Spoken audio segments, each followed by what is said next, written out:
এই যে দাঁড়িয়ে আছে সেটা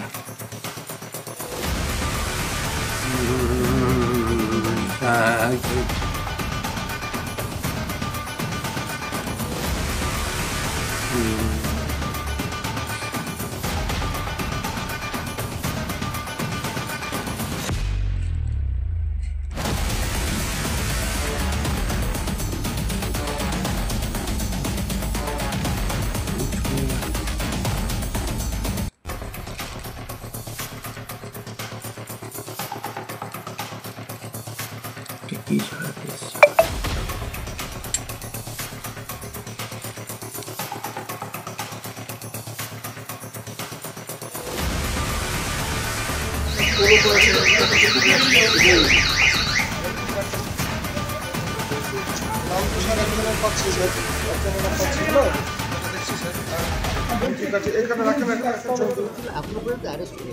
সাপুইপাড়াতে শুটআউট মধ্যে যে অ্যাকিউজড ইনভলভড আছে তাকে আমরা চিহ্নিত করেছি, খুব শীঘ্রই ধরা পড়বে।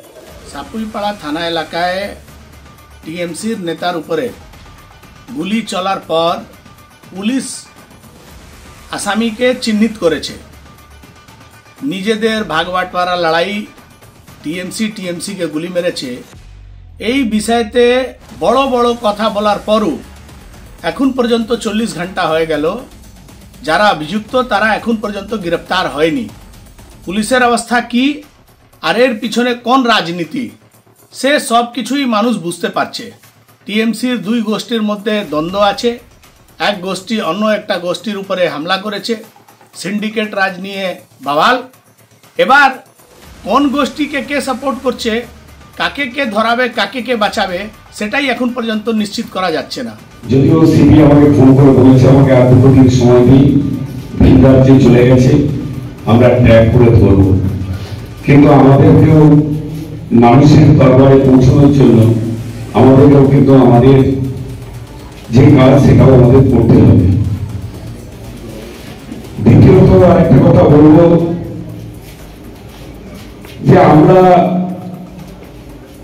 বিশেষ করে আমি বলছি 21 সাল থেকে আমরা নির্বাচন করেছি, আমরা কিন্তু কোনো ক্রিমিনালের সাহায্য নেইনি। আমি বিশ্বাস করি না ক্রিমিনালদের, কারণ ক্রিমিনালরা কোনোদিন কোনো দলের লোক হতে পারে না। তারা যখন যে আসে তারা তার লোক হয়, আর ক্রিমিনালদের নিয়ে করলে আমি মনে করি বাঘের পিঠে চড়া হবে, একটুখানি সুযোগ পেলে কিন্তু আক্রমণ করে দেবে। তাই আমি খুব দায়িত্ব নিয়ে একটা কথা বলবো যে আজকে যে ঘটনা ঘটেছে সেই ঘটনা যেমন মর্মান্তিক এবং এলাকার মানুষের কাছে একটা আতঙ্ক, আগামী দিন যাতে আমাদের এই কেন্দ্রে কোনো জায়গায় আর কোনো আতঙ্ক না আসে তার জন্য প্রশাসনের কাছে আমরা খুব দায়িত্ব নিয়ে তাদেরকে বলবো, আমাদের এইসব অঞ্চলে যদি কোনো ক্রিমিনাল থাকে, কোনো দুষ্কৃতী থাকে, তাদেরকে কোনোভাবেই মেয়াদ করবেন না তাদের। এবং আমাদের এলাকায় যদি কারোর কাছে আগ্নেয়াস্ত্র থাকে সেই আগ্নেয়াস্ত্র আপনাদেরকে উদ্ধার করতে হবে। আর যদি কোনো এই ক্রিমিনালদের কেউ আমাদের সহযোগিতা করে আমরা দল থেকে কিন্তু তাকেও আমরা বর্জন করবো, তাকেও কিন্তু আমরা মেয়াদ করবো না। আমি দায়িত্ব নিয়ে বলছি, কারণ কোন ক্রিমিনাল আমাদের দলের লোক হতে পারে না। ক্রিমিনালের জায়গায় সে তার স্বার্থ, সে তার ধান্দায় আমাদের দলের পতাকার কাছে আসবে, আমাদের নেতাদের পথে লাগাবার চেষ্টা করবে।